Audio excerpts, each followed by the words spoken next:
At the family barbecue, my brother's son joked, "Charity cases eat last," and everyone laughed. I set my plate down and quietly walked out. That night, my dad texted, "Business needs your investment." I replied, "Not happening." The next morning, one notice went out, and their laughter quickly turned to tears.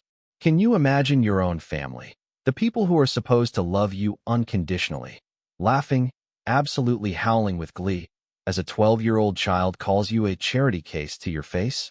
That day, at my father's 4th of July barbecue, I realized their laughter wasn't just a casual jab. It was a devastating betrayal that shattered every illusion I had about family. I was just standing there, holding my paper plate, when my nephew Tyler, all of 12 years old, looked me dead in the eye, smirked, and declared, "Charity cases eat last." The silence lasted a beat, and then, it was like an explosion. My brother, David, high-fived Tyler. My sister-in-law, Amanda, was wiping tears from her eyes. She was laughing so hard. Even my 70-year-old father, Frank, chuckled right there over the grill, burger flipper in hand. My heart just dropped. I set my plate down on the picnic table, the ceramic hitting the wood with a quiet thunk that, somehow, sliced right through their amusement. Without a word, I just turned and walked away towards my truck. I heard my sister, Jennifer, call out mockingly, "Come on, Kent. It's just a joke." But it wasn't. It never was. The drive home to my modest apartment felt like a funeral procession. Every red light was just another moment for that scene to replay in my head. My own family, treating me like some kind of burden they tolerated out of obligation. Tyler's words, "Charity cases eat last," they just echoed. But what truly twisted the knife was the genuine, unadulterated amusement in their voices. It was like watching me get humiliated was the highlight of their whole damn afternoon. As I pulled into the parking lot of my simple 2-bedroom apartment, it hit me. This perception of me, this idea of Kent Morrison, the struggling divorcee, it had been building for 2 solid years. Ever since Stephanie and I split. They'd watched me move from our suburban house to this small place. They saw my old pickup truck instead of the luxury sedan. They noticed my casual clothes instead of the expensive suits. What they didn't understand, what they refused to see, was that every single one of those changes, they were my choice, not my circumstance. The truth was, I'd been keeping a secret since the divorce. While they all assumed Stephanie had cleaned me out, the reality was a world apart. I'd actually retained most of my assets, structuring them through business entities before we separated. My modest lifestyle wasn't forced by financial ruin. It was a deliberate decision to live simply, to strip away the complications of wealth, and finally see people for who they really were, not for what my bank account represented. My phone started buzzing before I even made it through my front door. "Jennifer. Seriously, Kent, you're being way too sensitive. Tyler's just a kid." "David. Maybe if you developed a sense of humor about your situation, family gatherings would be more fun for everyone." Even my mom, Patricia, chimed in with her special blend of concerned guilt. "Sweetheart, come back. I saved you a burger and some of that potato salad you like." Each message just tightened my chest with a searing mix of anger and disappointment. They genuinely believed they were being kind by tolerating my presence, like I should be grateful for their charity, for including me despite my supposed financial failures. It was worse when I remembered all the little humiliations over the past 2 years, each one delivered with a smile, framed as helping family. There was Jennifer's birthday dinner, when Mom loudly insisted on paying my portion of the bill, announcing to the whole table, "Kent shouldn't worry about money right now." Or David cornering me at Christmas, trying to offer me a job at his insurance company, explaining, "Sometimes we just have to swallow our pride, Kent, and take what's available." But the absolute worst? That was Frank. Easter, he pulled me aside, whispering, "I understand if you can't contribute to Tyler's baseball league fundraiser. Everyone knows divorce lawyers take everything." Each incident chipped away at my dignity, while they convinced themselves they were being supportive. They'd built this whole narrative. I was the family project, the cautionary tale. And they were the generous relatives, keeping me afloat. The irony was almost laughable. Except laughter was the last thing I felt. Sitting in my living room, I looked around at the modest furniture, the simple decorations. These were the things my family saw as proof of my financial struggle. But the truth was, I'd furnished this place deliberately to maintain a low profile. Every piece chosen for comfort, for functionality, not because I couldn't afford better. My expensive artwork was in storage. The luxury electronics were just unnecessary. Designer furniture would have sent the wrong message about my true circumstances. My business, Morrison Capital Partners, specialized in acquiring and restructuring distressed family companies. We shared a last name with my family's construction business, but we were completely unrelated to Morrison and Sons. Over the past 5 years, my firm had grown to manage over $50 million in assets, with a reputation for ethical practices and successful turnarounds. This modest apartment was perfect camouflage for my real life. During business hours, I worked from our downtown offices, meeting clients and investors in conference rooms with city views. My business partner, Rachel, handled most of the day-to-day, giving me flexibility and privacy. After the divorce, I discovered that keeping my wealth quiet eliminated so much complicated social drama. It helped me identify people who truly valued me for my character, not my bank account. Unfortunately, that strategy had worked too well with my own family. They'd become so utterly convinced of my poverty that they'd started treating me like a charity case, complete with the condescending kindness and casual cruelty that always seems to accompany those arrangements. Tonight's barbecue had been the absolute final straw. That moment, when their twisted perception of me as a family burden had been articulated so clearly by a 12-year-old who had obviously learned those attitudes from the adults around him. As evening deepened, I kept thinking about Tyler's comment. Where had he learned to categorize people as charity cases? Kids don't develop that kind of class consciousness naturally. They absorb it from watching the adults in their lives. Tyler had been watching his parents and grandparents interact with me for 2 years, learning that Uncle Kent was someone who could be mocked safely because he needed their help and couldn't fight back. The realization hit me. I'd accidentally taught my family the wrong lesson about resilience and humility. By accepting their condescension gracefully, I'd reinforced their belief that I was grateful for their tolerance. By not correcting their assumptions about my finances, I'd allowed them to create a dynamic where they felt superior, and I played the role of the grateful recipient of their generosity. My phone buzzed again. Another message from Frank. Son, family sticks together through good times and bad. Don't let pride keep you away from people who love you. It would have been touching if it weren't based on a completely false understanding. Frank thought he was reaching out to a struggling family member who needed emotional support. He had no idea he was lecturing a successful businessman who had just been publicly humiliated by his own relatives. I spent the rest of the evening wondering how long this twisted dynamic might have continued. Would I have kept playing the role of the grateful poor relation indefinitely? Would they have continued their patronizing kindness until it became a permanent fixture of our relationship? The thought of enduring years more of their charitable condescension made my stomach absolutely churn. That night, I made a decision that would change everything. I was done being their charity case, done accepting their version of who I was supposed to be, and definitely done pretending that their casual cruelty was acceptable because it came wrapped in family love. Tomorrow, I would start showing them exactly who Kent Morrison really was, and more importantly, what their charity case could actually do when pushed too far. The next morning, something unexpected happened. At 11:43 p.m., my phone had buzzed with a message from Frank. Kent, the business needs your investment. Can we talk tomorrow? I stared at that screen for several minutes, trying to process the sheer audacity of asking for money from someone they'd been treating like a financial burden for 2 years. The timing felt almost deliberately cruel, coming just hours after Tyler's public humiliation and their collective laughter at my expense. Unable to sleep, I spent most of the night using my professional resources to investigate Morrison and Sons building contractors. What I discovered through industry databases and my network of contacts painted a picture of a family business in complete freefall. The company owed $253,000 to various suppliers. They faced 3 active lawsuits from clients claiming project delays and cost overruns. And they'd lost their most lucrative contract when a shopping center development went 60% over budget. By 6 a.m., I was parked across the street from the Morrison and Sons offices, watching the daily drama unfold through my truck windows. David arrived first, immediately confronting 2 men in hard hats, who appeared to be demanding payment for delivered materials.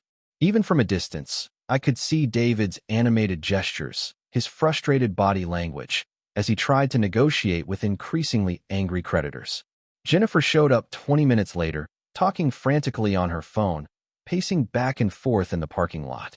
Through my passenger window, I watched her expression cycle through panic, desperation, and exhaustion as she handled what seemed to be multiple crisis calls simultaneously. Frank's arrival was the most telling. My 70-year-old father walked slowly from his car to the office entrance, his shoulders slumped, his normally confident stride replaced by the careful movements of someone carrying an enormous burden. Through the office windows, I saw him settle at his desk and immediately bury his head in his hands, surrounded by stacks of papers that I assumed were unpaid bills and legal documents. Using my business connections, I spent the morning making discreet inquiries about Morrison & Sons' reputation in the local construction industry. The feedback was uniformly negative. Suppliers described the company as unreliable with payments. Subcontractors complained about delayed compensation, forcing them to pursue legal action. Former clients shared stories of projects that went dramatically over budget due to poor management. My former college roommate, now a commercial loan officer at First National Bank, gave me the most disturbing information during our lunch meeting. "Kent, your dad has been in here 4 times in the past 6 months trying to extend credit lines and restructure existing loans. The last time he mentioned that his successful son would be co-signing some of the agreements once you recovered from your divorce settlement. We've been holding off on foreclosure because Frank keeps insisting you'll be investing in the company soon." The revelation hit me like a physical blow. While my family was publicly treating me like a charity case at barbecues and family dinners, Frank had been privately using my supposed future investment as collateral to buy time with creditors and lenders. He'd been telling business partners that his financially successful son, Kent, would eventually bail out Morrison & Sons, all while laughing at Tyler's jokes about charity cases eating last. The sheer hypocrisy was breathtaking. I spent the afternoon making more calls and discovered that Frank's manipulation extended far beyond bank conversations. He'd been telling suppliers that delayed payments would be resolved once his investor son got back on his feet financially. Equipment rental companies had extended terms because Frank assured them his business partner's son would cover outstanding balances. The most infuriating discovery came from David's former supervisor at the insurance company where he'd worked before joining Morrison & Sons. David quit last year, claiming his brother was bringing major investment capital to the family construction business. He said Kent was some kind of financial expert who would modernize their operations. We offered David a promotion to stay, but he insisted the construction company was about to become a major regional player thanks to his brother's involvement. By evening, I had assembled a complete picture of Morrison & Sons' financial situation and my family's coordinated deception. They owed money to 17 different suppliers. They'd defaulted on 2 equipment loans. They faced potential bankruptcy within 90 days. Meanwhile, they'd been telling everyone in their business network that I was their secret weapon, the financial savior who would rescue their failing company once my personal situation stabilized. They'd created 2 completely different versions of who I was, switching between them based on what served their needs. At family gatherings, I was the struggling divorcee who needed their charity. In their business dealings, I was the wealthy investor who would solve their problems. That evening, I received another text from Frank. "Can you meet me at Denny's tomorrow at 10 a.m. just to talk about possibilities?" Nothing formal. The casual tone infuriated me more than any direct demand. Frank was approaching me like he was doing me a favor by including me in business discussions, when he'd actually been leveraging my supposed involvement to keep his failing company afloat for months. I spent that night researching the specific suppliers and creditors, developing a clear understanding of who held their debts.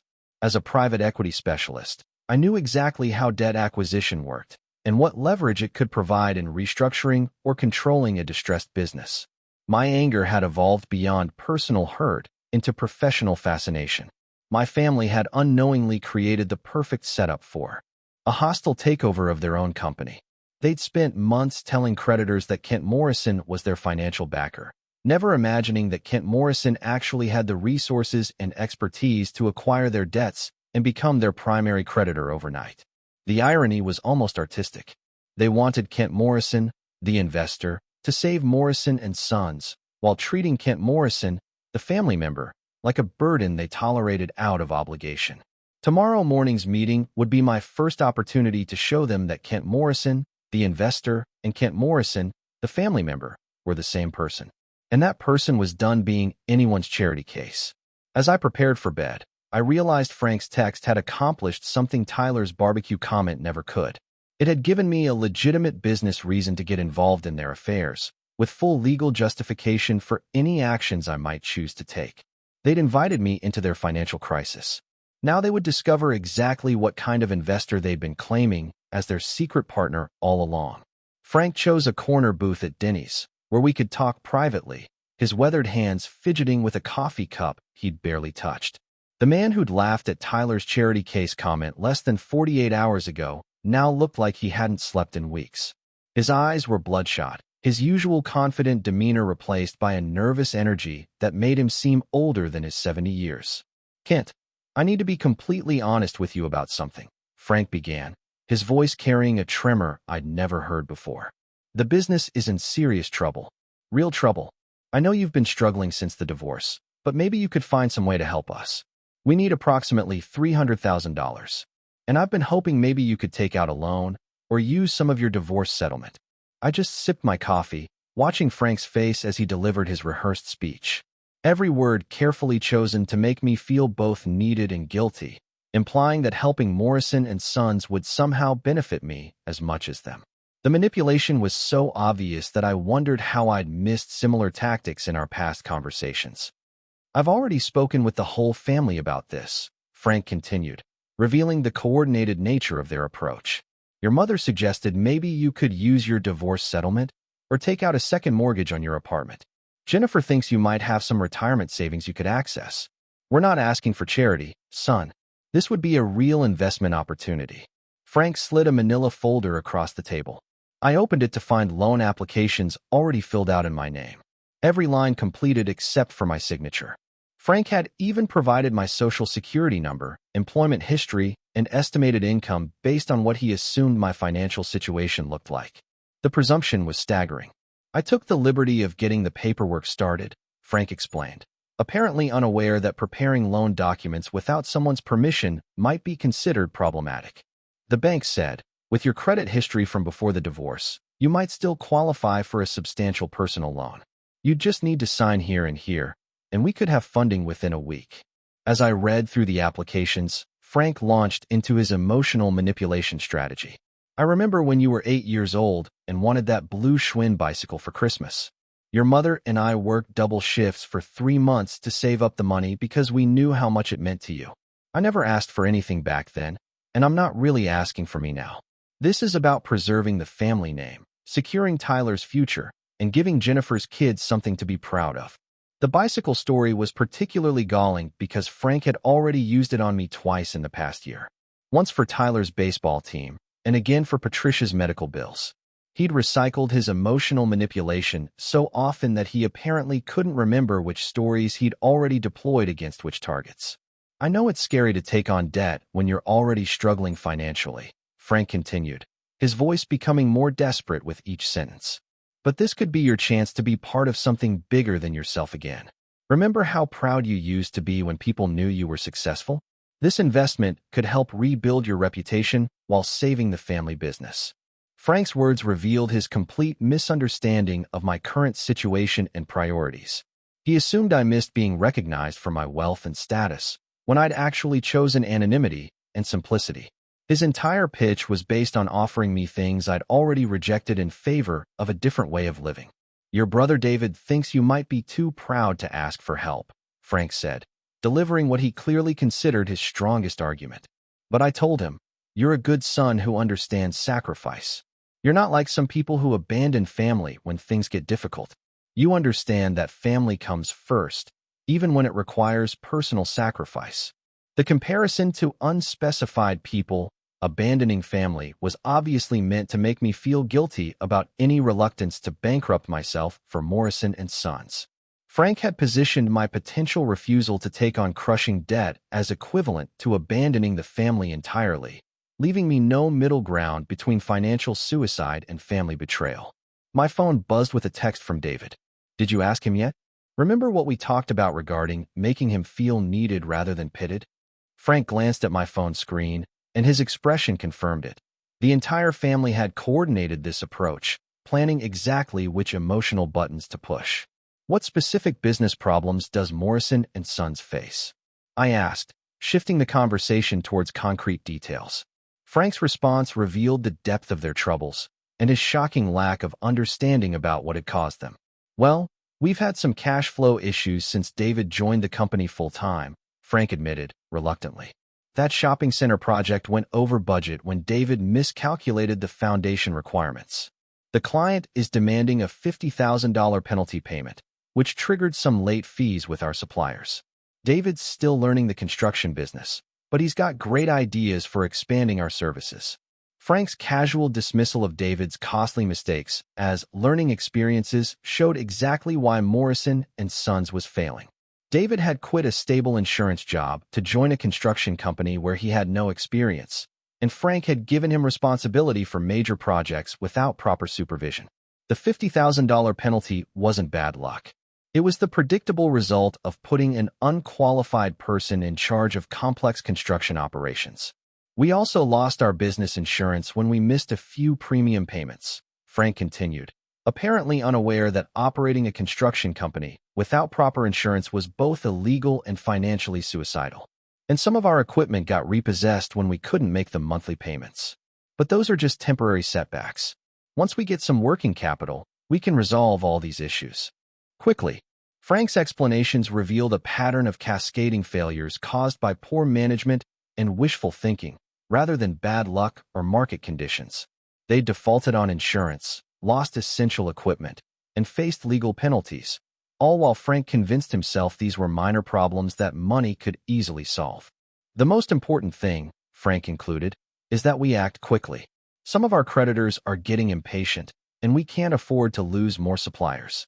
But if you could help us with this loan, we'd be back on solid footing within 6 months. You'd get your money back with interest, plus you'd have the satisfaction of knowing you saved the family business. Frank's timeline was pure fantasy. Companies facing these kinds of problems don't recover in 6 months. They usually require years of careful management. His promise that I'd be repaid quickly was either deliberate deception or dangerous self-delusion. As Frank finished his pitch, I realized he genuinely believed he was offering me an opportunity, rather than asking me to sacrifice my financial security for his family's benefit. In his mind, the chance to invest in Morrison & Sons was a gift he was generously providing to his struggling son. The meeting ended with Frank's expectation that I would take the loan applications home to consider them seriously. Just think about it, son. Family helping family. That's what we do for each other. His final words carried the implied threat that refusing would mark me as someone who doesn't prioritize family, completing his manipulation strategy with emotional blackmail disguised as moral guidance. Driving home from Denny's, I understood that Frank's request had inadvertently provided me with everything I needed to take decisive action. He'd revealed Morrison & Sons' complete financial situation, demonstrated the family's coordinated manipulation tactics, and handed me legal documents showing exactly how they planned to exploit my supposed desperation. Most importantly, he'd shown me that they viewed me as both their financial salvation and their emotional victim, a contradiction that would soon become impossible to maintain. The next 48 hours transformed me from an angry family member into a focused business professional, conducting the most important acquisition research of my career. Working from my firm's downtown offices for the first time in months, I assembled a complete picture of Morrison & Sons' business relationships, debt structure, and market reputation using resources my family couldn't imagine I possessed. My business partner, Rachel, immediately understood the strategic implications when I explained the situation. You want to acquire their debts before revealing your identity? That's brilliant, Kent. They'll discover they've been manipulating their own biggest creditor while treating him like a charity case. The irony is almost perfect. Using Morrison Capital Partners' legal team and private investigation resources, we began systematically documenting every aspect of my family's financial crisis and the lies they'd told to extend their credit relationships. Our private investigator, Marcus Webb, specialized in corporate fraud investigations. His thoroughness uncovered details I never would have discovered independently.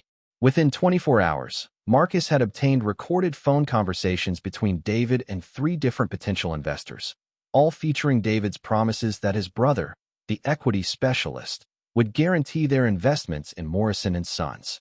In one particularly damaging recording, David told a commercial development company, "Kent's just playing things close to the vest until his divorce settlement finalizes. Once he's ready to go public with his involvement, you'll see Morrison and Sons become a major regional player overnight." The recordings revealed that David had scheduled meetings with investors for the following week, planning to surprise me by announcing my participation in deals I'd never agreed to. Even more disturbing, Marcus discovered email exchanges between Amanda and Jennifer planning Tyler's charity cases eat last comment as psychological preparation for Frank's investment request.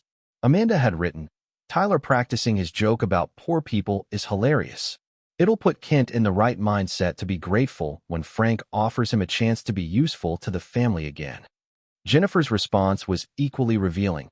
Perfect timing. If Kent feels bad about being a burden at the barbecue, he'll be more motivated to prove his value by helping with the business crisis. Dad says the guilt approach works better than direct requests with Kent because he's naturally eager to please. The email evidence proved that Tyler's humiliating comment wasn't spontaneous childhood cruelty.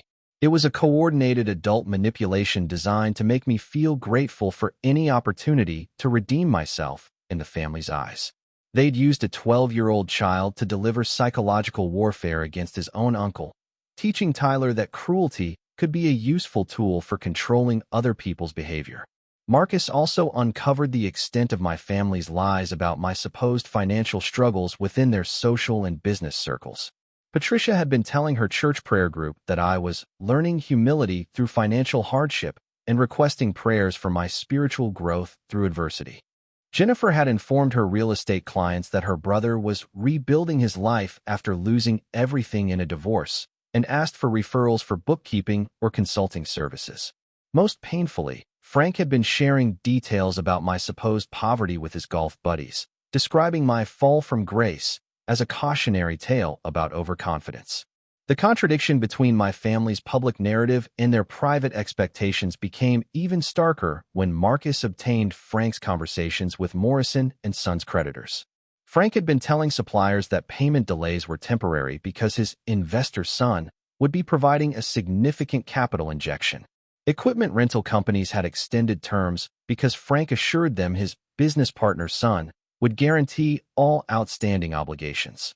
Through careful analysis, we discovered my family had created 2 completely incompatible versions of my circumstances. To justify their condescending treatment at family gatherings, they promoted me as a struggling divorced man who needed their charity. To maintain creditor relationships and avoid bankruptcy, they described me as a wealthy investor who would soon rescue their company. The legal implications were staggering. Frank had essentially committed fraud by misrepresenting my involvement. David had scheduled meetings based on promises he couldn't deliver, creating potential liability. Jennifer's real estate activities included soliciting business using false information, which could jeopardize her professional license. Rachel and our legal team began preparing documentation for debt acquisition while Marcus continued gathering evidence. We identified every supplier, creditor, and service provider, along with the specific amounts and payment schedules. The most valuable discovery? Most of Morrison and Sons creditors were small local businesses who needed immediate cash flow more than they needed to collect the full amounts owed.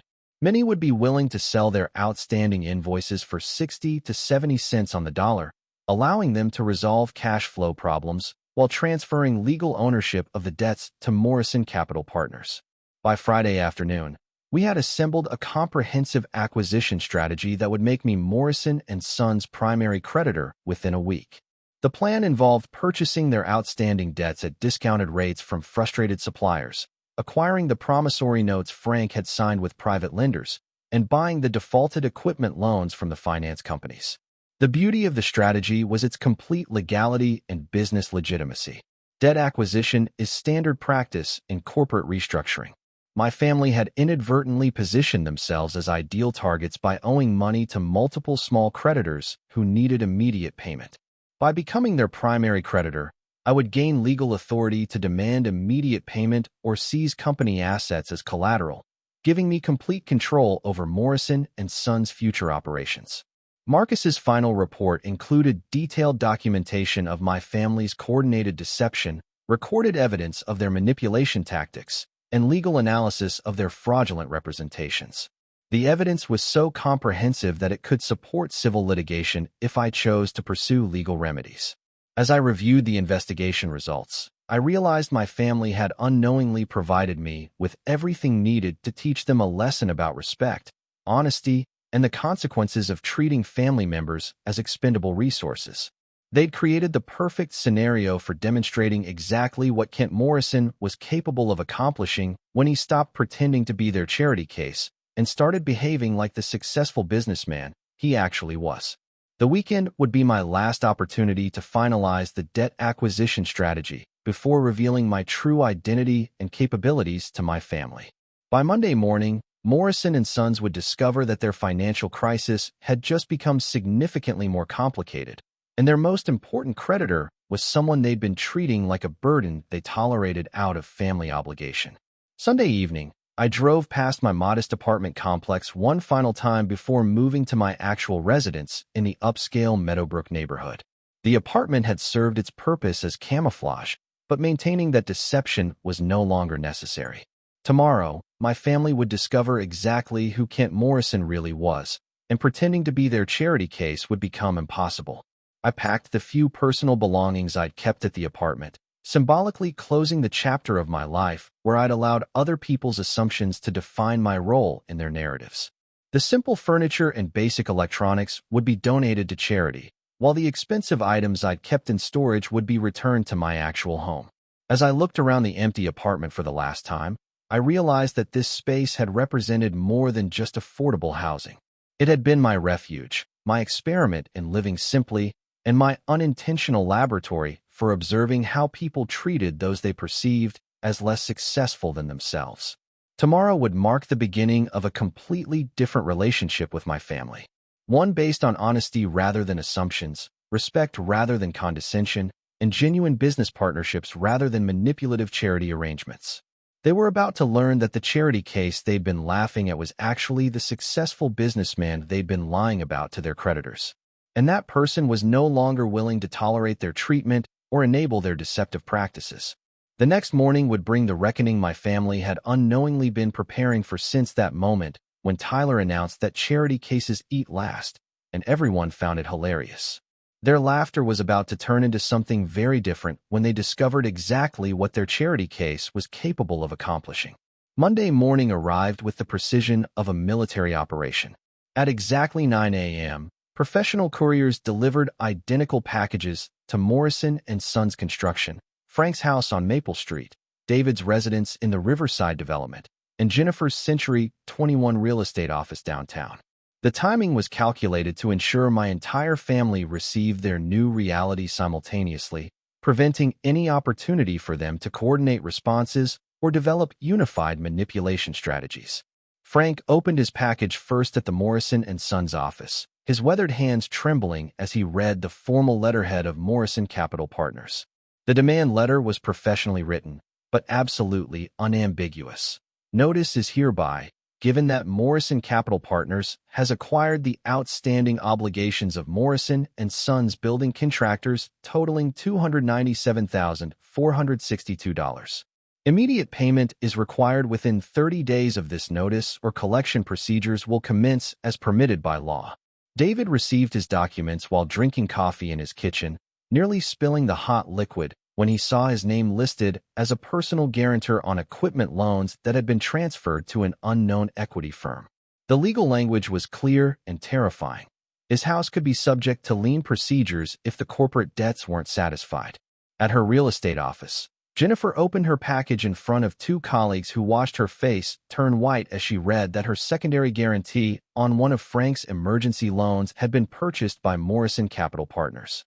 The document included detailed asset seizure schedules and collection procedures that could destroy her professional reputation if implemented publicly. 20 minutes later, the second wave of documents arrived. Comprehensive information packets about Morrison Capital Partners, including full-color photographs of our downtown office building, detailed biographies of our professional staff, and impressive statistics about our successful acquisitions and business turnarounds.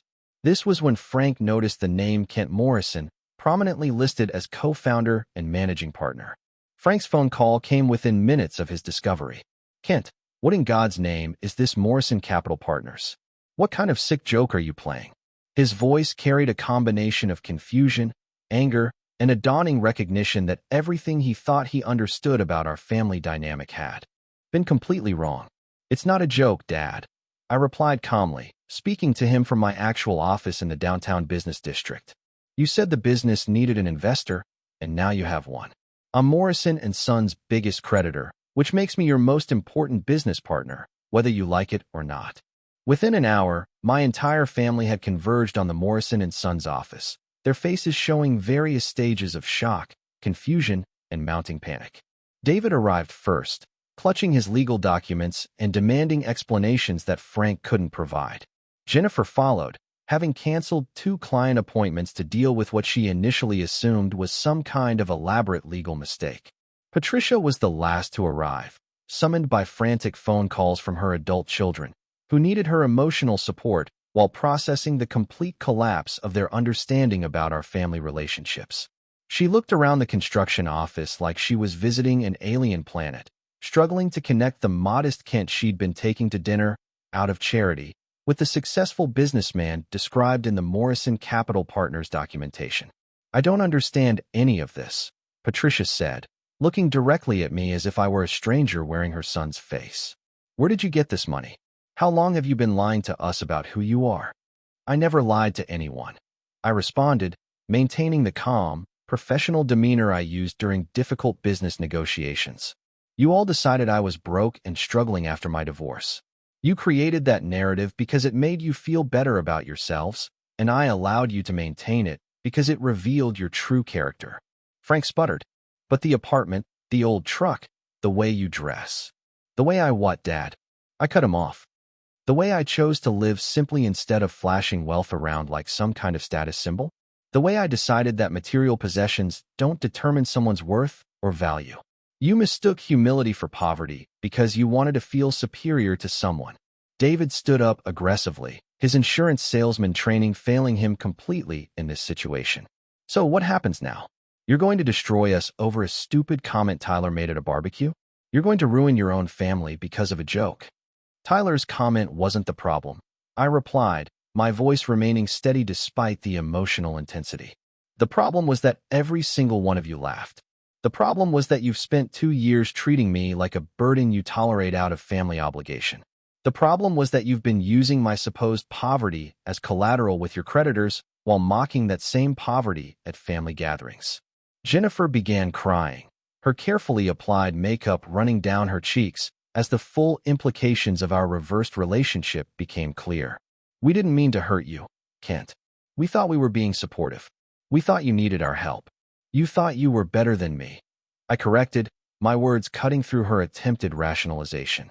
"You enjoyed feeling superior to someone, and I was convenient for that purpose.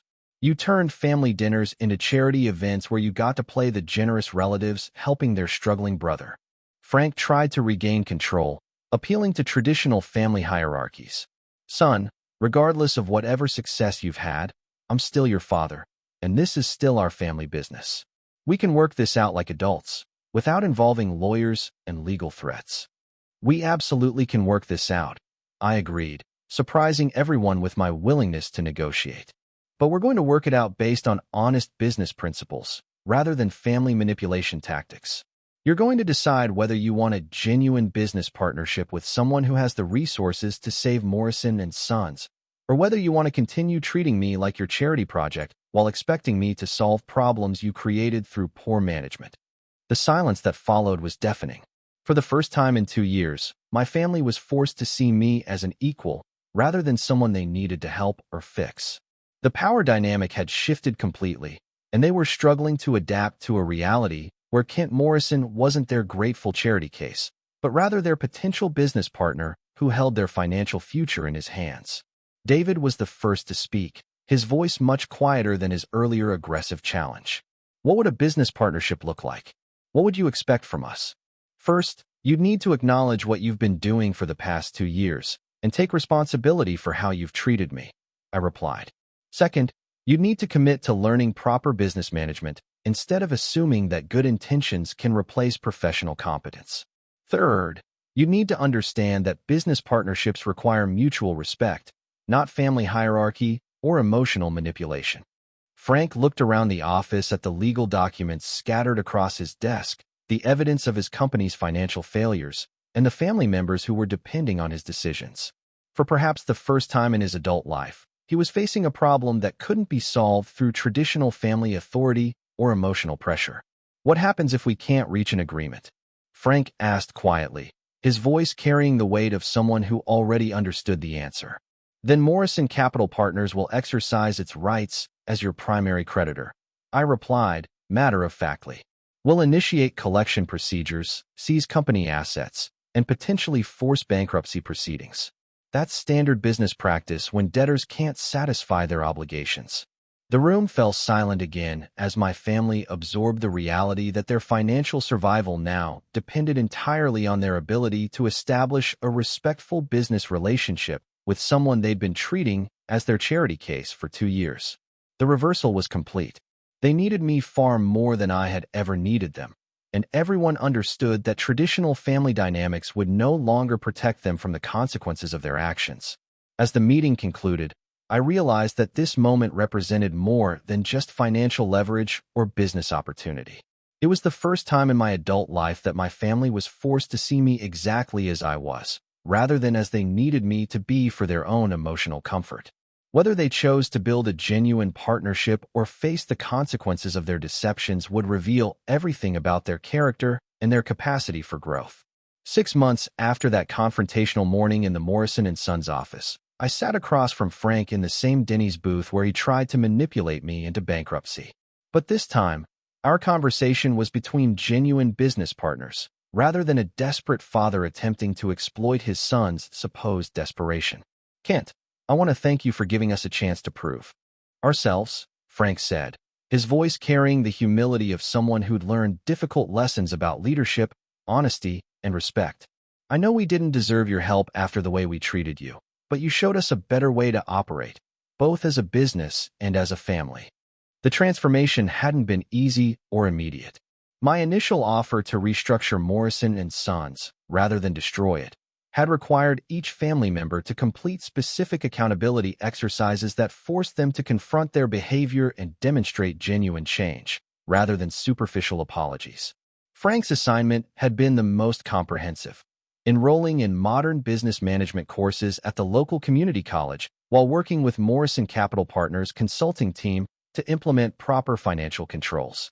At 70 years old, he'd swallowed his pride and admitted that running a construction company based on methods his father had taught him 30 years ago was no longer sufficient. I was too proud to admit I needed to learn new approaches, Frank reflected, stirring his coffee thoughtfully. Watching you handle this entire situation with such professionalism showed me what real leadership looks like. You had every right to destroy us, but instead you gave us opportunities to grow and improve. David's transformation had been equally dramatic, but more personally challenging. After completing a construction management certification program and spending 3 months working under experienced project supervisors, he'd successfully managed 2 residential projects without cost overruns or timeline delays. The experience had taught him that enthusiasm without expertise was a recipe for expensive mistakes. I thought I could learn construction management by jumping in and figuring things out, David admitted during one of our quarterly review meetings. I didn't realize that my confidence was actually arrogance, and my willingness to take risks with other people's money was irresponsible. The training program taught me to respect the complexity of this industry. Jennifer's growth had focused on understanding the ethical implications of her role in the family's manipulation campaign. As part of her accountability process, she'd written detailed letters to each family member, acknowledging her participation in planning Tyler's humiliating barbecue comment and her coordination of guilt-based manipulation tactics. I convinced myself that we were helping you by making you feel needed, Jennifer had written in her letter to me. But I was actually helping myself feel important by participating in something that made you feel small. I used your supposed problems to make myself feel better about my own insecurities. Tyler's involvement in our family's transformation had been the most carefully managed aspect of the entire process. Rather than punishing him for delivering adults' cruel messages, I'd focused on teaching him about kindness, respect, and the difference between helping people and humiliating them. Tyler had voluntarily started working at a local food bank on weekends, initially to understand what actual charity work looked like. Within 3 months, he'd become genuinely passionate about addressing food insecurity and had organized a school fundraising campaign that collected over $2,000 for homeless services. Uncle Kent taught me that making fun of someone for being poor is wrong. Tyler had written in his own accountability letter. But more importantly, he showed me that being rich or poor doesn't matter as much as being kind to people. I want to be someone who helps people instead of making them feel bad about themselves. Patricia's transformation had been the most emotionally complex because it required her to examine how her need to feel important had contributed to the family's toxic dynamics. Her accountability process involved recognizing that treating me as a charity project had satisfied her desire to be needed while allowing her to avoid addressing her own fears about aging and diminishing relevance. I enjoyed feeling like my successful son needed my help because it made me feel valuable. Patricia had acknowledged during one of our family therapy sessions. I didn't want to admit that you were doing fine without my guidance. So I created problems that required my attention. The business results had exceeded everyone's expectations. Under proper management and with adequate working capital, Morrison & Sons had completed its first profitable quarter in over 2 years. Frank's improved leadership, David's growing competence, and the financial stability provided by Morrison Capital Partners investment had transformed the company from a failing family business into a respected regional contractor. Our family's 4th of July barbecue the following year provided the perfect opportunity to measure how much had actually changed. Tyler, now 13 and noticeably more mature, helped serve food to everyone without any regard for social hierarchies or economic status. He developed genuine confidence based on his volunteer work and academic achievements, rather than the false superiority that came from mocking other people's struggles. The conversation topics had evolved completely. Instead of discussing my supposed financial problems or making veiled references to my need for family support, we talked about everyone's real accomplishments, current projects, and future goals. Frank described his business management coursework with genuine pride. David shared details about his latest construction project, and Jennifer discussed her expanding real estate business. Most significantly, the family had developed new traditions around acknowledging mistakes and supporting each other's growth, rather than maintaining comfortable illusions. During our barbecue toasts, each person shared something they'd learned about themselves over the past year and something they appreciated about another family member's positive changes. Frank raised his glass for his toast to Kent, who taught us that Real family supports each other without keeping score, and that genuine success means lifting people up instead of putting them down. You showed us that wealth and poverty are temporary conditions, but character and kindness are permanent choices. As the evening concluded and I helped with cleanup, I reflected on how the past year had changed not only my family's dynamics, but my own understanding of success, relationships, and the responsibilities that accompany privilege. My decision to acquire their debts, rather than simply reveal my wealth, had forced all of us to confront uncomfortable truths about power, respect, and the ways families can either support or undermine each other's dignity.